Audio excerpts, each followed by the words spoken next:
1400 साल पहले जिस तरह से इमाम अली ने उस वक्त भी दिफा करते हुए खैबर में जाके खैबर को फ़तह किया था, और जिस तरह उस वक्त मरहब के ऊपर और खैबर के दरवाज़े के ऊपर ये लोग इतराया करते थे, उसी तरह भी आज भी सहूनी ताकतें आयरन डोम के ऊपर और अपने ठाठ के ऊपर गुरूर करते हुए नज़र आ रहे थे। लेकिन खैबर शिकन मिज़ाइलों ने बता दिया कि आज भी अली वालों के पास वही ताकत है और वही हौसला है और वही वलवला है और वही इस्तकामत है जो 1400 साल पहले हुआ करता।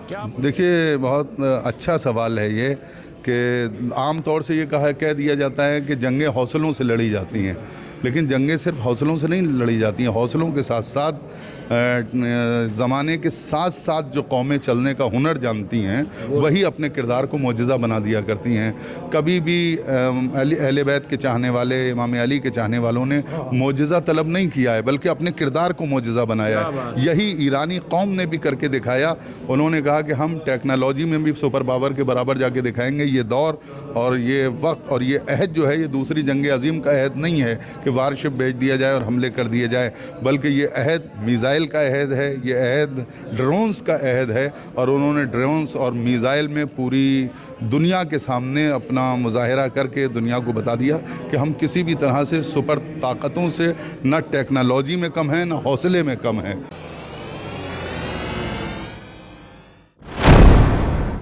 आदाब, मैं मुमताज़ आलम रिजवी इस वक्त मौजूद हूँ ईरान एम्बेसी दिल्ली में। हमारे साथ ख़तीब अहले बैत, सोशल एक्टिविस्ट जनाब आज़िम ज़ैदी साहब मौजूद हैं। मैं उनसे बात करूँगा।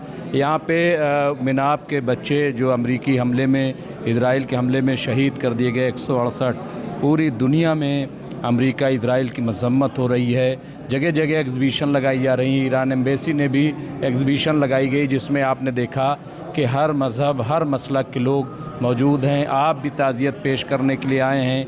कैसे देख रहे हैं पूरे हालात को और यहाँ आकर के कैसा महसूस हुआ? बिस्मिल्लाहिर्रहमानिर्रहीम। सबसे पहले आपका बहुत बहुत शुक्रिया मुमताज़ आलम साहब कि आपने मुझसे सवाल किया, क्योंकि पूरी दुनिया इंसानियत का दिल रो रहा है, तार तार है, क्योंकि ये एक ऐसा हादसा है कि जिसने पूरी आलम इंसानियत को झंझोड़ के रख दिया है। और ये कोई यानी उस तरह का हादसा भी नहीं है कि गैर दानिस्ता तौर पर यह अमल अंजाम दिया गया हो।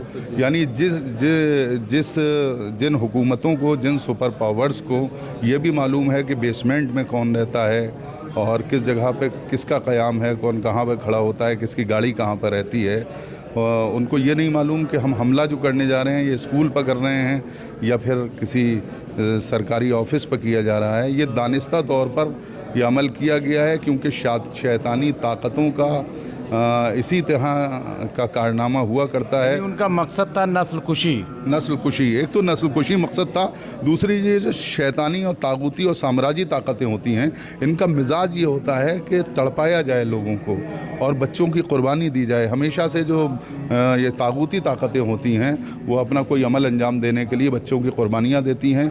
ये उसी के तहत ये उन्होंने दानिस्ता तौर पर जानबूझ के अमल अंजाम दिया। और लेकिन अफसोस की बात यह है कि इस हादसे पर और इस सानहे पर और इन बच्चों की नस्ल कुशी पर और इन बच्चों के कत्ल पर कम से कम पूरी दुनिया के जितने भी ममालिक हैं और पूरी दुनिया में जितने भी इंसानियत का दिल रखने वाली कौमी तंजीमें हैं, और जितने भी इंसानियत का दिल रखने वाले अफराद हैं और जितनी भी कौमी तंजीमें हैं, ह्यूमन राइट्स के जितने भी इदारे हैं, उनको कम से कम सदाए एहतजाज बुलंद करना चाहिए और सुपर पावर्स के ख़िलाफ़, अमेरिका के ख़िलाफ़, इसराइल के ख़िलाफ़ कम से कम पूरी दुनिया में इन बच्चों की शहादत को लेकर एहतजाज होना चाहिए।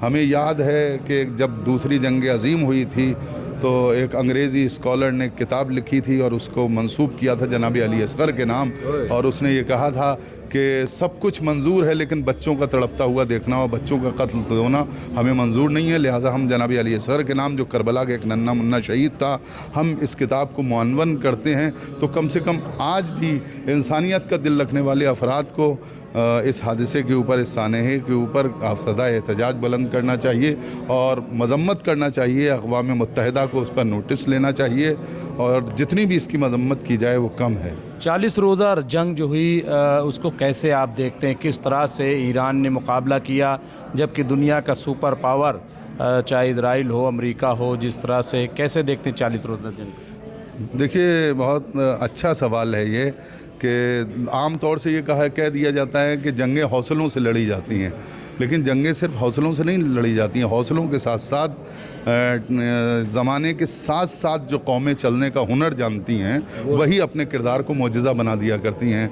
कभी भी अहले बैत के चाहने वाले, इमाम अली के चाहने वालों ने मोजज़ा तलब नहीं किया है, बल्कि अपने किरदार को मोजज़ा बनाया है। यही ईरानी कौम ने भी करके दिखाया। उन्होंने कहा कि हम टेक्नोलॉजी में भी सुपर पावर के बराबर जाके दिखाएंगे। ये दौर और ये वक्त और ये अहद जो है, ये दूसरी जंग अज़ीम का अहद नहीं है कि वारशिप भेज दिया जाए और हमले कर दिए जाए, बल्कि ये अहद मिसाइल का अहद है, ये अहद ड्रोन्स का अहद है। और उन्होंने ड्रोन्स और मिसाइल में पूरी दुनिया के सामने अपना मुजाहिरा करके दुनिया को बता दिया कि हम किसी भी तरह से सुपर ताकतों से न टेक्नोलॉजी में कम है, न हौसले में कम है। और ये 40 दिन की जंग ने ये साबित कर दिया कि अब दुनिया में हालात तब्दील होने वाले हैं, बदलने वाले हैं। और उस तरह से अमेरिका की और सहूनी ताकतों इसे जंग खैबर से भी लोग जोड़ते थे। जंग खैबर वो 40 रोज़ा, इस तरह से कैसे देखते हैं? क्योंकि एक जज्बाती तौर पे इसको देखिए, जाहिर सी बात है, आप ईरानियों की हिकमत अमली देखिए। उन्होंने उनकी जो मिसाइलें हैं, उन्होंने मिसाइलों के नाम भी इसी तरह के रखे हैं, खैबर शिकन मिसाइल। और उसको जो उन्होंने अपना जो हमला किया था उसको भी नाम फ़तेह खैबर से मंसूब किया। फ़तेह खैबर ही से उन्होंने अपने उस पूरा जो प्रोग्राम था, पूरा जो हमला था, उसको उन्होंने फ़तेह खैबर से जोड़ के रखा था। और जाहिर सी बात है, 1400 साल पहले जिस तरह से इमाम अली ने उस वक्त भी दिफा करते हुए खैबर में जाके खैबर को फ़तह किया था, और जिस तरह उस वक्त मरहब के ऊपर और खैबर के दरवाज़े के ऊपर ये लोग इतराया करते थे, उसी तरह भी आज भी सहूनी ताकतें आयरन डोम के ऊपर और अपने ठाट के ऊपर गुरूर करते हुए नज़र आ रहे थे। लेकिन खैबर शिकन मिसाइलों ने बता दिया कि आज भी अली वालों के पास वही ताकत है और वही हौसला है और वही वलवला है और वही इस्तकामत है जो 1400 साल पहले हुआ करता था। क्या मुस्तकबिल क्या लग रहा है? क्योंकि जंग भले ही अभी सीज़ फायर हुआ हो, लेकिन जिस तरीके के हालात हैं, बार बार जिस तरह से दादागिरी अमेरिका कर रहा है, क्या लग रहा है कि क्या अभी फिर जंग होगी? और ईरान कैसे देख रहे हैं? देखिए, जंग अभी हो या जंग रुकी रहे, कामयाबी आखिर में ईरान ही की होना है। और ये डेट अभी तय नहीं है, डेट कब तय होगी ये वक्त इसका फ़ैसला करेगा। लेकिन इंशाअल्लाह दुनिया मुस्तक़बिल करीब में ये देखेगी कि जो सुपर पावर के हालात थे, जो दादागिरी थी, उनका वो रोब, वो दबदबा और वो दादागिरी वो ख़त्म होकर रहेगी। और इंशाअल्लाह दुनिया एक बदलते हुए मनाजिर को देखेगी। अब तो ये कहा जा रहा है कि जो ईरान ने कहा था कि तमाम जो मिडिल ईस्ट में हैं अमरीकी बेसेज, इनको हटाओ। यूएई भी अब कह रहा है कि भाई ले जाओ अपना बेस अमेरिका से। सऊदी भी कह रहा है। तो ये हालात तो बदल रहे हैं। देखिए, ये ईरान ने मिडिल ईस्ट में जो हमारे अरब ममालिक हैं उन्हें ये बहुत ही अच्छा मौका दे दिया है। और जाहिर सी बात है, ये सोचने वाली बात है, अगर इसराइल जो ग्रेटर इसराइल का ख्वाब देख रहा है, अगर वो ग्रेटर इसराइल को बनाने के लिए आगे बढ़ता है और वो हमला करता है अरब ममालिक पर, तो जाहिर सी बात है अमेरिका अरब ममालिक का साथ देने नहीं आएगा, बल्कि वो इसराइल का साथ देगा।